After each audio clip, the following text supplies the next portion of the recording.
Dear families, it is for me a great joy to be here today with you after these upheavals, the pandemic and now the war in Europe that adds up to many wars that are afflicting us.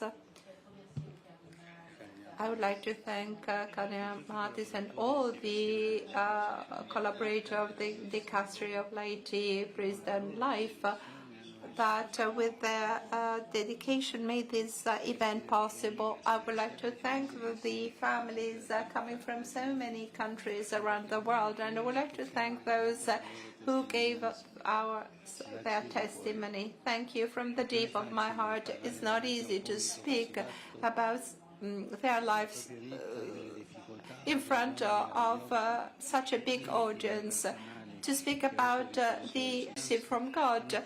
Your testimony were in echo. You gave voice, you voiced the experience of so many families in the world that live the same joy, the same suffering and hope. And that is why I would like now to speak to you and to the spouses and families all around the world. I would like to feel how close I am to you, where you are in your life, in your where you live. And my encouragement is that you have to start from your real condition, from your real life, and start to walk together. This journey together as spouses, together as family, with other families, with the church. I'm thinking of the parable of the Good Samaritan who meets a wounded man in the street and get close to him, takes care of him and helps him to start his journey again. And this should be the church for you, a good Samaritan that comes close to you and helps you to continue your journey and to make a step forward, perhaps a small step. And don't forget that proximity is alive, a style of God. Proximity, closeness, mercy. I try to explain these steps to make together, going back to the testimonies we listened to. A step forward to marriage. I thank you, Luigi and Serena, for having told very honestly about your experience despite all the difficulties. I think that it is very painful for all of us what you said. You didn't find a community supporting you for what you are. It's harsh, it's really harsh. And we are called upon reflecting. We have to be a welcoming church because our dioceses, our parishes become a community supporting, welcoming everyone with open arms. This is much needed. We need to fight against the culture of indifference. And you find the support in other families that are small churches. And when you explain the reason why you baptize your children, you said something very beautiful. Despite the human efforts, noble human efforts, we are not enough to ourselves. It's true, we can have the most beautiful ideal and dreams, but at the end we discover our limitations. And this is very wise when we speak of limitation. So we cannot do it alone. We cannot make it. We have to pray to God for His grace. This is the help that God gives us, not to leave us alone, because we are not enough to ourselves. We do not suffice. This is a sentence that I really appreciated. We do not suffice to ourselves. We are not enough. When a woman and a man fall in love, God offers them a gift, marriage, which is a wonderful gift that has the power of the love of God, long-lasting, faithful, capable to recover from unfaithfulness or challenges. Marriage is not something formal, a formality to go through. You don't get married to be labeled as a Christian, to obey rules or to organize a party or celebrate. You get married because you want to create a family on the rock that is God. In your marriage, God gives himself to you so that you can mutually support each other. So courage. Married life is not an impossible mission. With the sacrament, God makes it a wonderful journey that you make with God, never alone. Family is not a beautiful idea that is impossible to reach. God guarantees his presence in marriage, in family, not only in the big day, but all through your life, and he's there to support you all during all your journey, day out. A step forward to Continuing with the translation of the Pope's remarks, a step forward to embrace the cross. I thank you, Roberto and Maria Anselma, because you told us the moving story of your own family, and in particular about Chiara. You spoke to us of the cross, which is part of the life of every individual and of every family. Non ha distrutto la famiglia e non ha eliminato la serenità e la pace dai vostri cuori. You testified that the heavy cross of Chiara's sickness and death did not destroy your family or eliminate the serenity and peace of your hearts. We can see this in your faces. You are not downcast, desperate, or angry with life. Quite the opposite. What we see in you is great serenity and great faith. You told us how Chiara's serenity opened for us a window into eternity. To see how she experienced the trial of her illness helped you to lift up your gaze, not to remain imprisoned in grief, but to be open to something greater, the mysterious plans of God, to eternity, to heaven. I thank you for this witness of faith. You also quoted something that Chiara had said. God puts a truth in each of us, and it is not possible to misunderstand it. God put into Chiara's heart the truth of a holy life, and so she wished to preserve the life of her child at the cost of her own life. As a wife, alongside her husband, she followed the way of the gospel of the family, simply and spontaneously. Chiara's heart also welcomed the truth of the cross as gift of self. Hers was a life given to her family, to the Church, and to the whole world. We always need great examples to look at. May Chiara be an inspiration on our own journey of holiness, and may the Lord support and make fruitful every cross that families have to bear.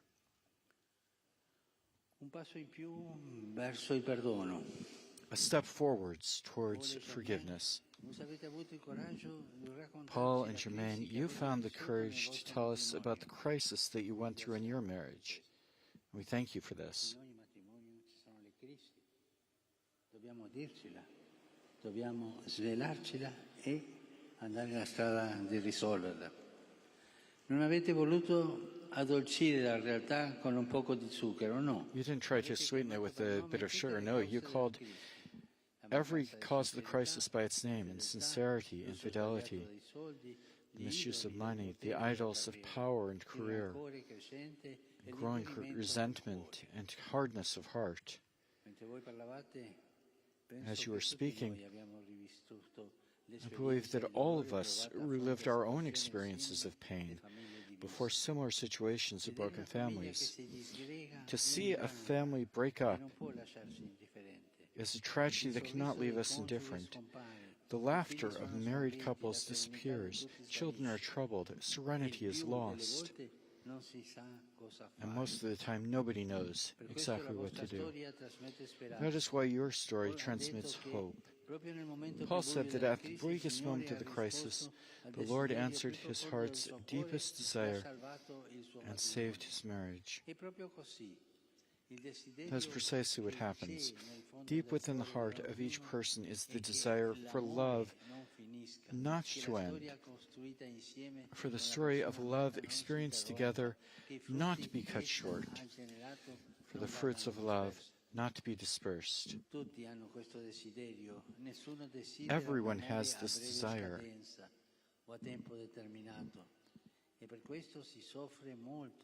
No one wants a love that is short-term or is marked with an expiration date. So we suffer greatly whenever failings, negligence, and human sins make a shipwreck of marriage. But even amid the tempest, God sees what is in our hearts.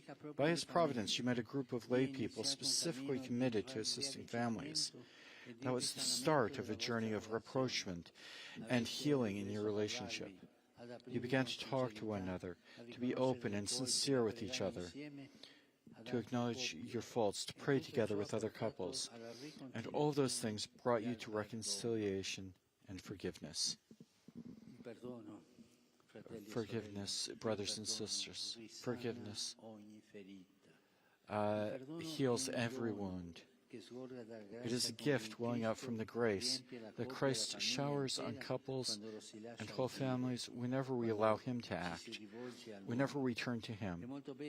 It was wonderful that you celebrated your own feast of forgiveness with your children and renewed your marriage promises at the celebration of Mass.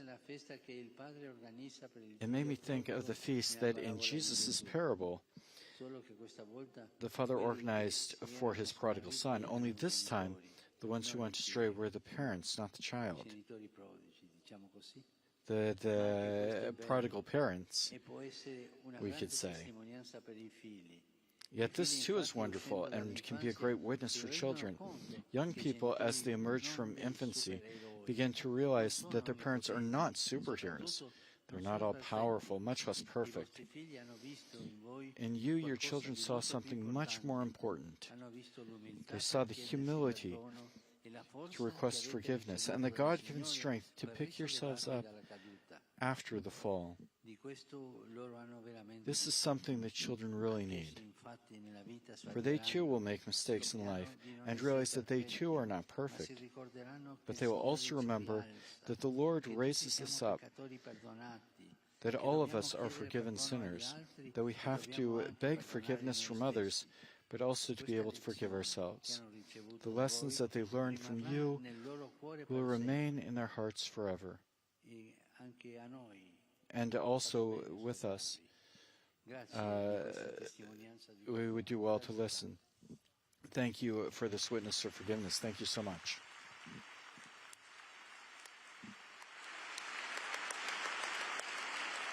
Un passo in più verso l'accoglienza. A further step forward towards welcome. Thank you, Irina and Sofia, for your witness. You gave a voice to all those persons whose lives have been devastated by the war in Ukraine.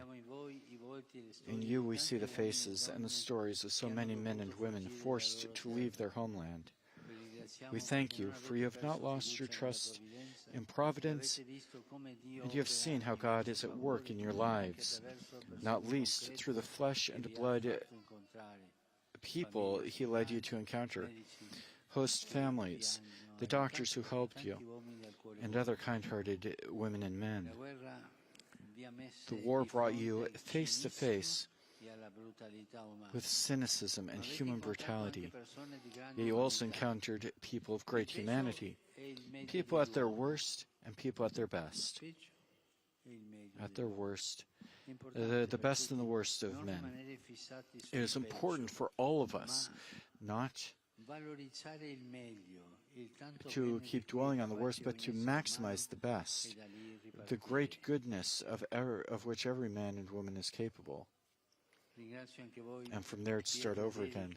I thank you too, Pietro and Erica, for telling your own story. and for the generosity with which you welcomed Irina and Sofia into your already large family. You shared with us that you did so out of gratitude to God and with the spirit of faith as a call from the Lord. Eric told us that welcoming them was a blessing from heaven. Indeed, welcoming is a genuine charism of families, and especially of large families. We may think that in a large home it is harder to welcome other people, but this isn't the case, for families with numerous children are trained to make room for others. They always have room to make space for others.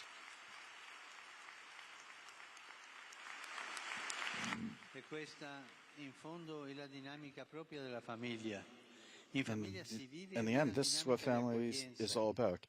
And the family we welcome, it is to be welcomed. Husbands and wives are the first to welcome and accept one another, as they said they would do on the day of their marriage. I take you. Later, as they bring a child into the world, they welcome that new life. Whereas in cold and anonymous situations, the weak are often rejected.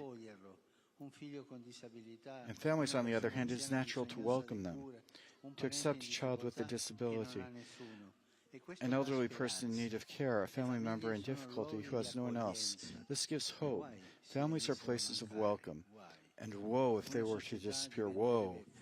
Society would become cold and unbearable without welcoming families. They are the warmth of society, generous families. Luke gives a smile as a child runs across the stage in front of him. And a further step forward towards fraternity.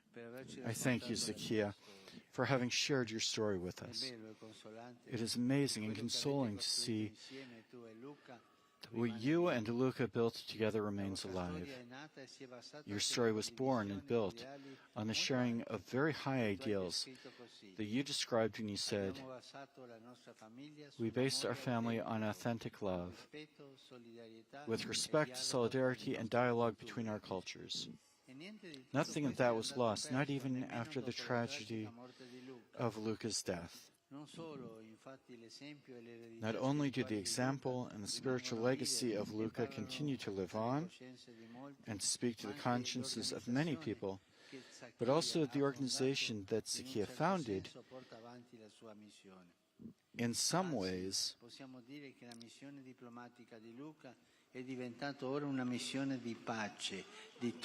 carries on his mission. Indeed, we can say that Luca's diplomatic mission has now become a mission of peace on the part of your entire family. In your story, we see clearly what is human and what is religious can become intertwined and bring forth precious fruit. In Zakia and Luca, we find the beauty of human love, passion for life, altruism, and fidelity to one's own beliefs and religious tradition as a source of inspiration and interior strength.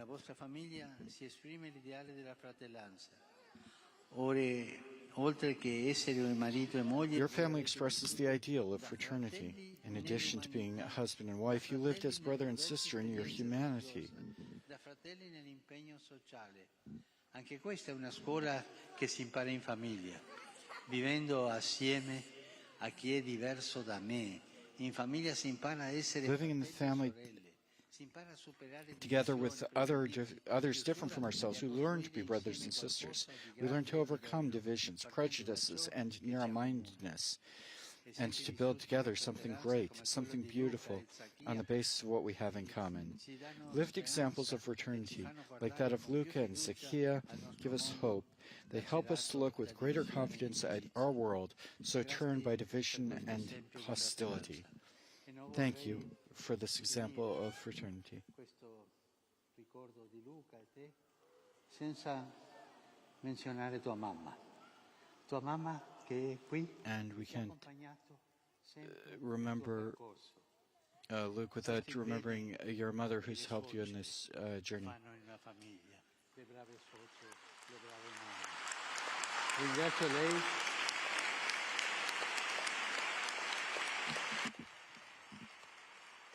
Ringrazio lei di essere venuta con te oggi. Grazie. Cari amici, Dear friends, each of your families has a mission to carry out in our world, a testimony to give. We, the baptized, are especially called to be a message that the Holy Spirit takes from the riches of Jesus Christ and gives to his people. For this reason, I'd like you to ask yourselves this question.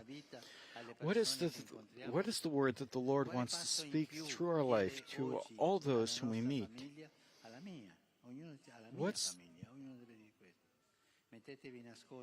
What step forward is he asking of our family today? Stop and listen. Let yourselves be changed by him, so that you too can change the world and make it home for all those who need to be welcomed and respected, for all those who need to encounter Christ and to know that they are loved. We need to live with our eyes raised to heaven. As Blessed Maria and Luigi Beltrami Cotrocchi used to say to their children, confronting the efforts and joys of life, always looking from the roof upwards. I thank you for being here. I thank you for the efforts you make in raising your families, and I ask you, all forward with courage and joy, and please don't forget to pray for me. Thank you. The words of our Holy Father.